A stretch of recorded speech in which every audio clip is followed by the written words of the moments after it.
Hello বন্ধুরা, তোমরা সবাই কেমন আছো? আশা করি ভালো আছো। আর আজকে হচ্ছে শুক্রবার। সত্যি কথা বলতে বন্ধুরা, মন মেজাজটা ভালো নেই, বুঝতে পারছো তো। গলাতে সুর বেরোচ্ছে না, মানে ভালো লাগছে না, তাও ভিডিও দিতেই হবে। মানে বলতে আর পারছি না যে মিষ্টি মিষ্টি দাদাভাই দিদিভাইরা বন্ধুবান্ধবরা তোমরা সবাই কেমন আছো। ভালো লাগছে না, মনের ভেতরে বলেন একটা যদি কিছু একটা কষ্ট থাকে, মানে সেখান থেকে সত্যি কথা বলতে বেরোয় না, সুর বেরোয় না। তাও চলতে হয়, সত্যি কথা, মানুষ জীবনে চলতেই হবে, যতই কষ্ট হোক যাই হোক, এই হচ্ছে ব্যাপার। আর এখন 8টা বেজে গেছে, 8:10 হয়ে গেছে। আর দেখতেই পাচ্ছ আজকে সব দাদাভাই দিদিভাই বন্ধুবান্ধবরা, আজকে দেখতেই পাচ্ছ আমার কী মেনু আছে, বুঝতে পারছো তো।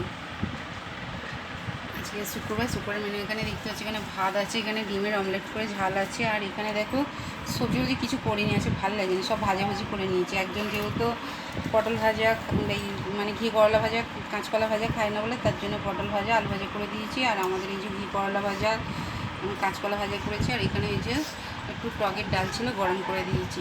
আজকে হচ্ছে আমার এই মেনু, বুঝতে পারছো। ঠিক আছে, চলো টাটা বাই, সবাই সুস্থ থেকো, ভালো থেকে এইভাবে ভালোবাসা দিতে থেকো। আর আমার তরফ থেকে তোমাদের জন্য এত এত এত ভালোবাসা, যতদিন আমি থাকবো জানবে ভালোবাসা সবাই পাবে। আর যখন জানবে যে কেউ কিছু পাচ্ছ না, আমার যখন কোনো কিছু পোস্ট দেখতে পাচ্ছ না, জানবে যে আমি আর নেই এই পৃথিবীতে।